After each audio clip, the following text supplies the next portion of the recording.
October 1860.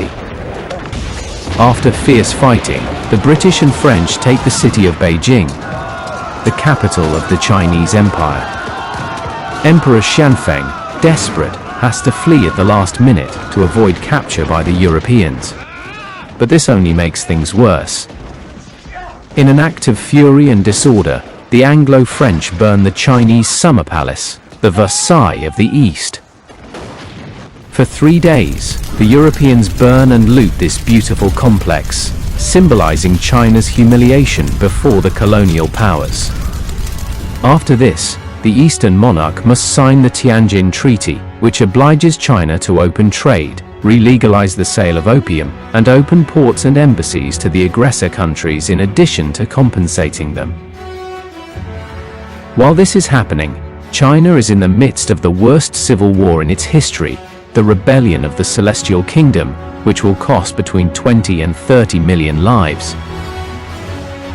This is the story of how China suffered the aggression of imperialist powers during the 1800s, and how this led to serious internal conflicts and the fall of the Qing dynasty around 1912.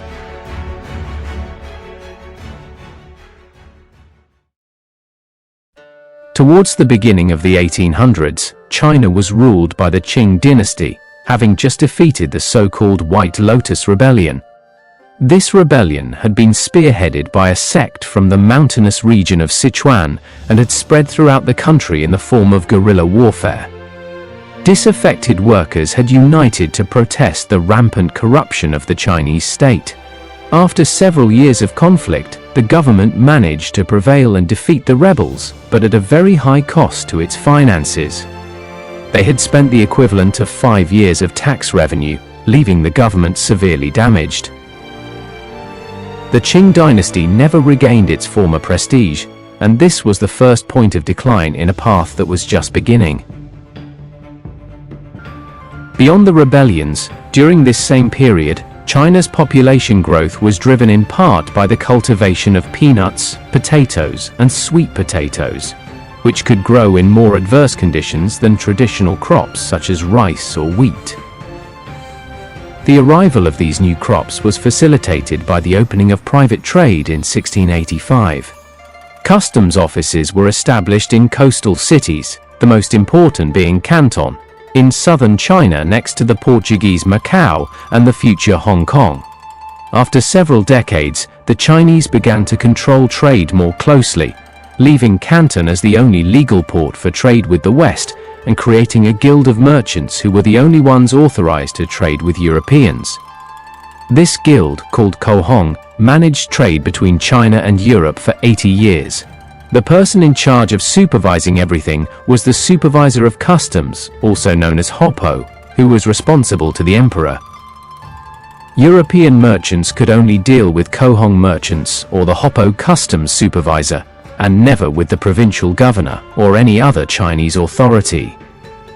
Trade was thus highly controlled and greatly favored China, as they only accepted Spanish silver as payment and did not demand as many goods as Europeans did.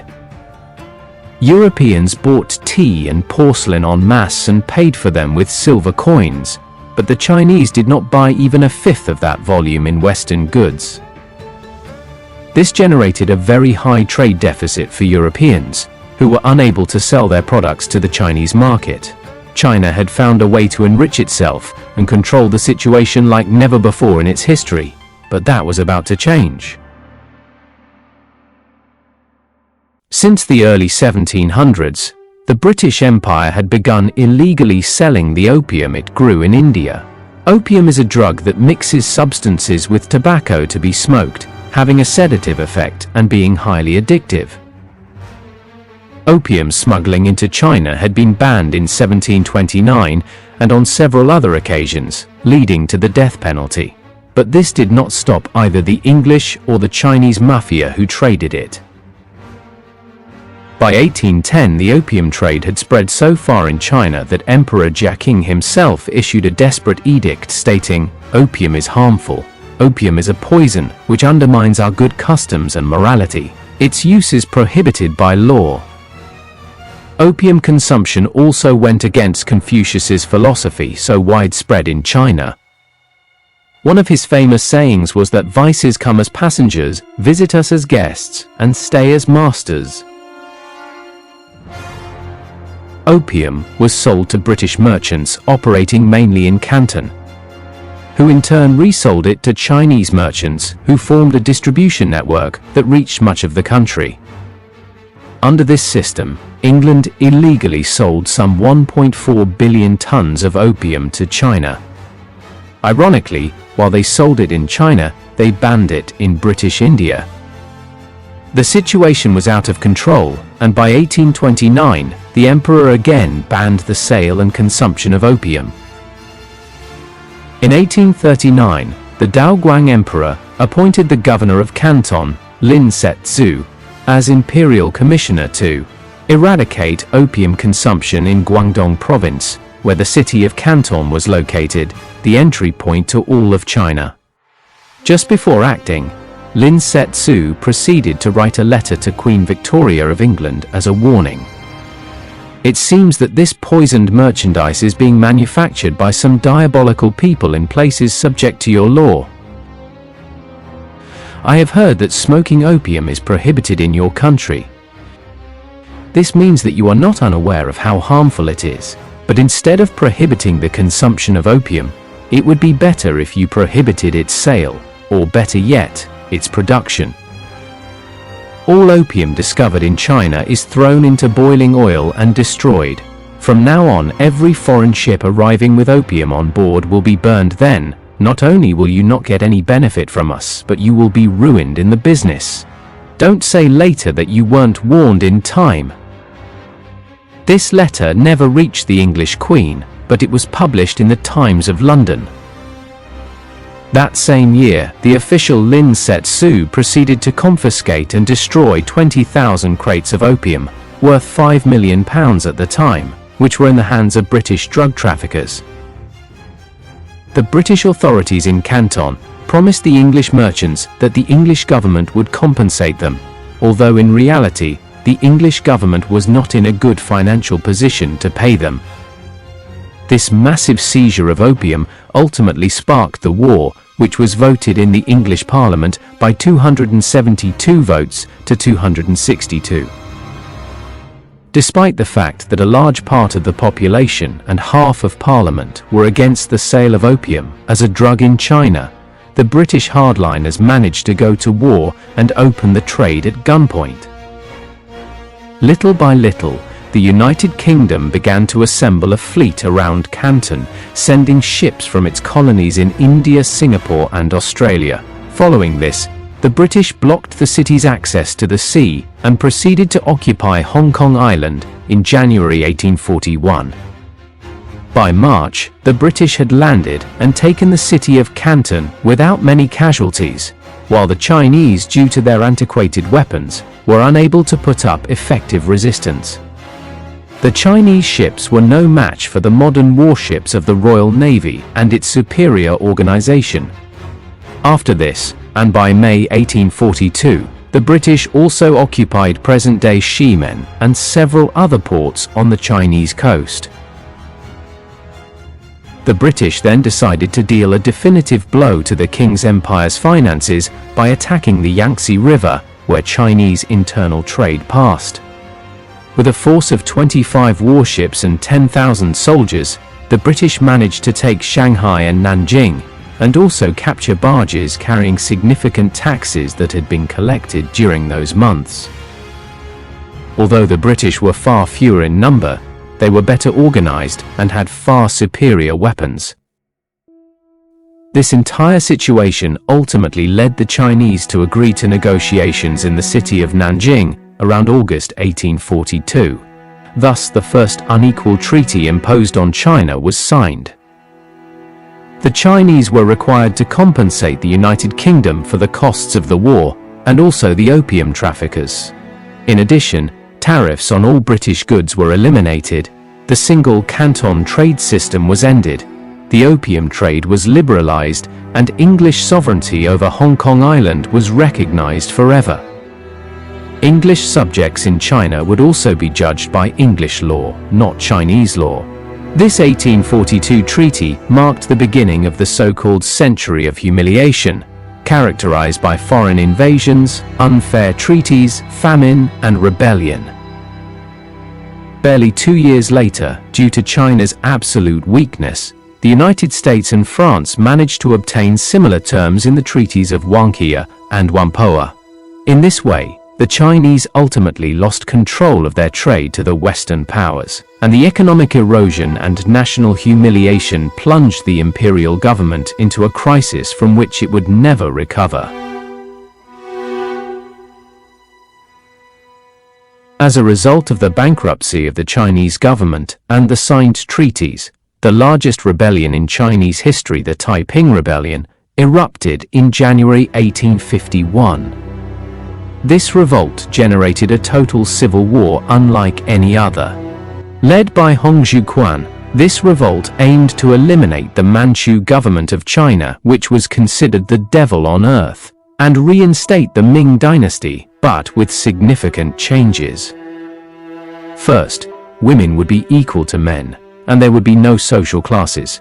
Second, all private property would become part of the kingdom. Third, the calendar would become solar instead of lunar. Fourth, monogamy was prohibited, as were opium, tobacco, slavery, gambling, and prostitution. The religion was a unique blend of Confucianism, Christianity, and Buddhism, with leader Hong claiming to be the younger brother of Jesus and an envoy of the Chinese god Shangdi. The rebel army was the movement's main strength, reaching 1 million soldiers, displaying absolute discipline and fanaticism, and comprised of a high number of women. The conquered territory was divided among various kings or princes who knew each other. Due to the decline of the Qing dynasty, the revolt spread like wildfire, and by 1853 they managed to take the city of Nanking and found the Heavenly Kingdom of Peace, led by Hong Xiuquan. In every town or city they captured, the rebels forced at least one adult from each household to join the kingdom's army. More importantly, they proceeded to kill all the Manchus present, regardless of whether they were children, women, or men. By the mid-1850s, China was torn in two and was bleeding to death with massive battles and massacres every month. As if this were not enough, in 1856 the Second Opium War began after the Chinese seized an English ship. The British were joined by the French, and together they occupied Guangzhou province without major problems. By mid-1858, the Chinese were already signing another treaty that included Russia, the United States, France, and England. The pact included embassies in Beijing, the opening of 10 additional commercial ports, and free navigation of the Yangtze River. China would also obviously have to pay for all the costs of the conflict. But despite this, by 1859 the Chinese refused to open foreign embassies in Beijing, which led to the resumption of hostilities. In September 1860, the Chinese were defeated at the Battle of Palikao, where they suffered 1,200 casualties compared to just 55 Westerners. This victory opened the way to Beijing for the Anglo-French, who took the city, and the emperor had to flee at full speed.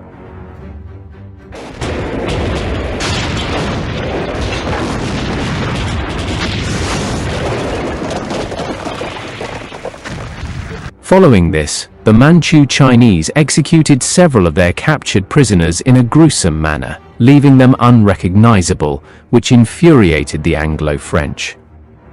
In an act of revenge, the Westerners sacked and completely destroyed the enormous imperial summer palace, which was considered the Chinese Versailles. This palace, 12 kilometers from Beijing, was a large 300-hectare park on the shores of Lake Kunming. It consisted of palaces, pagodas, theaters, fountains, and gardens built by Emperor Qianlong in 1750. Westerners showed particular fury in the destruction of the complex, spending 3 full days destroying it and failing to even remove many precious objects, which were ultimately burned uselessly. Following these events, Xianfeng, the ninth emperor of the Manchu Qing dynasty, had no choice but to sign the Treaty of Tianjin with the British Empire, the French Empire, the Russian Empire, and the United States.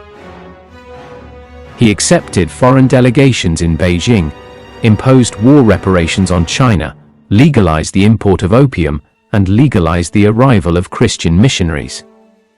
More ports were to be opened to trade, and free movement on the rivers was permitted. Russia took advantage of China's weakness to sign its own unequal treaty, the Treaty of Aigon.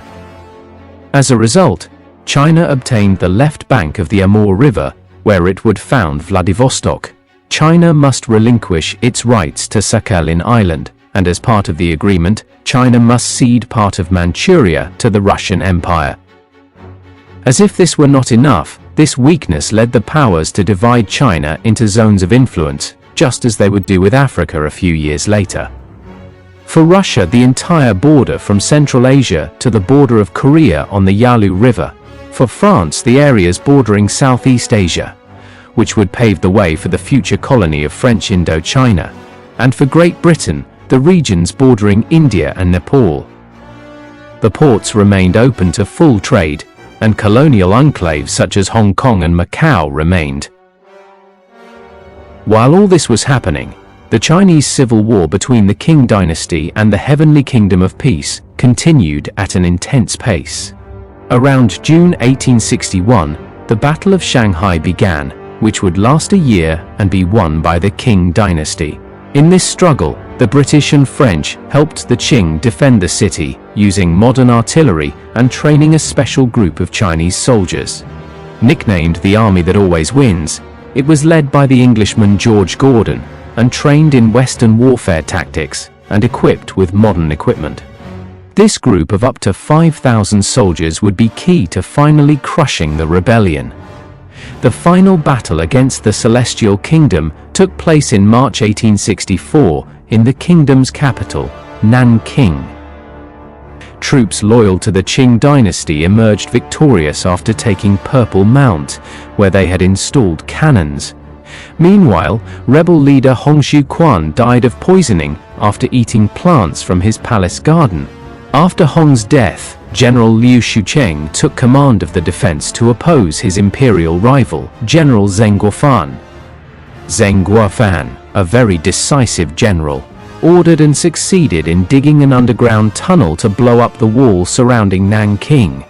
The explosion that blew up the wall was particularly powerful, sending debris flying for several kilometers and killing hundreds of people as it fell. After a breach was opened in the defenses, fierce street-to-street fighting broke out, although the imperial troops ultimately won and plundered the entire city.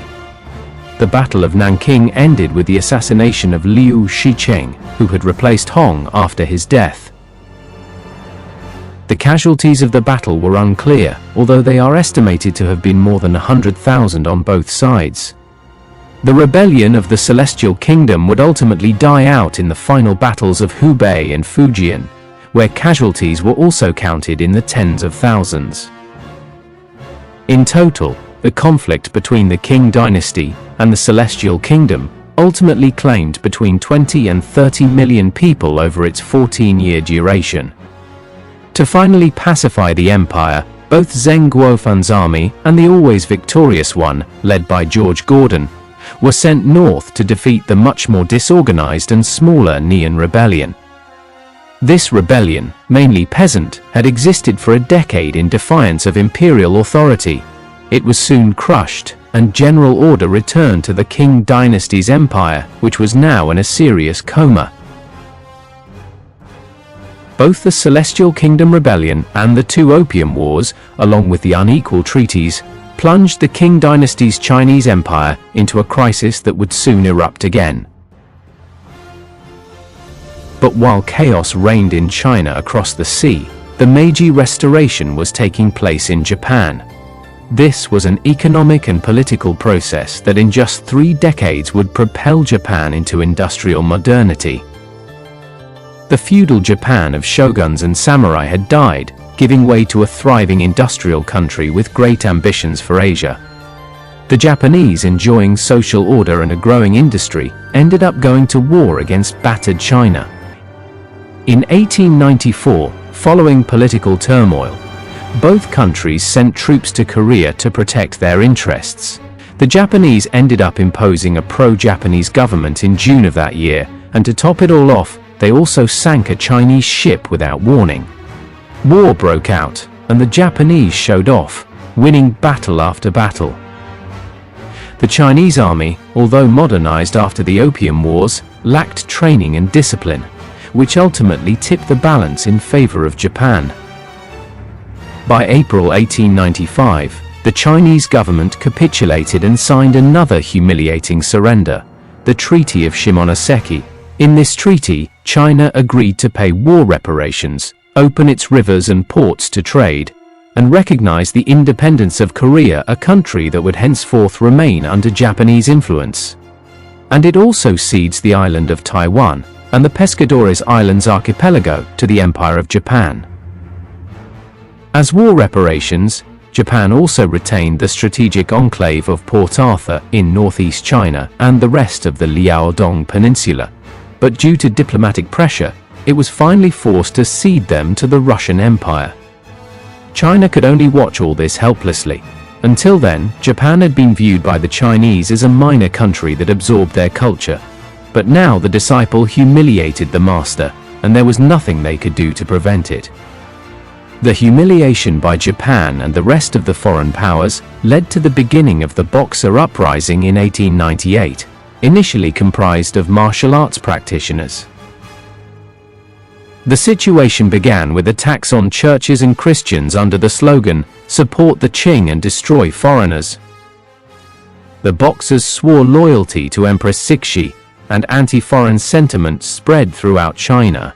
The penetration of Christian missionaries was seen by the Boxers as a cultural invasion, and those who accepted these ideas were treated as traitors. Because of this, foreigners, merchants, and missionaries took refuge in the delegation quarter, a walled enclosure near the Forbidden City, where foreign diplomatic headquarters were located. By this time, some 500 Western soldiers were protecting the district, and some 2,000 additional soldiers were on their way to join them, but they were ambushed on the railway. Following this, on June 21, Empress Cixi issued a decree declaring war on foreign powers with a fiery message. "Now they have initiated aggression, and the extinction of our nation is imminent. If we sit back and surrender to them, I would have no face to see our ancestors after death. If we must perish, why don't we fight to the death?" Despite this stance, the Chinese regional governors in charge of their provincial armies did not declare war and kept the declaration hidden in the south, as they understood that open war with the industrial world would not lead to a successful outcome. The colonial powers responded, however, forming a coalition and sending an army of 54,000 soldiers to confront the Boxer Rebellion. These countries were the German Empire, the British, the French, the Russian Empire, and the Austro-Hungarian Empire, along with Italy, Japan, and the United States. They disembarked on the coast and advanced by train, thanks to the governor's permission to travel. In addition to the southern governors, the Manchu general Ronglu also concluded that it was useless to fight all the powers simultaneously, and began to collaborate with them. Ronglu blocked the transfer of artillery to the troops besieging the neighborhood, and also sent food to the besieged foreigners. The siege of the neighborhood lasted 55 days, while the coalition army fought its way to liberate it. Along the way, the coalition defeated the Boxer rebels in several battles, after which atrocities were committed by both sides. Finally, in August, the powers lifted the siege and suppressed the uprising. The city of Beijing was sacked with impunity by the invaders, who held auctions of the looted goods every morning. Overall, it is estimated that the rebellion cost around 100,000 lives, and after the surrender, the Qing dynasty was forced to sign the Boxer Protocol, agreeing to compensate the victors. Queen Cixi, seeing that the power's offer allowed her to remain in office and did not include territorial losses, agreed to sign the protocol and pay annual compensation to the colonial countries involved. The Boxer Rebellion, however, would mark a turning point in Chinese history, marking the end of a long journey. The Opium Wars, the Celestial Kingdom Civil War, the Sino-Japanese War, and the Boxer Rebellion, along with all the unequal treaties, were the final blows to the Qing dynasty from which it would never recover until its final fall in 1912. We will discuss how the Qing's fall ultimately came to pass, and how Chinese history continues in the 20th century in future videos. If you enjoyed this film, please like it and share it with your friends. Don't forget to subscribe to the channel, and we'll see you in the next video.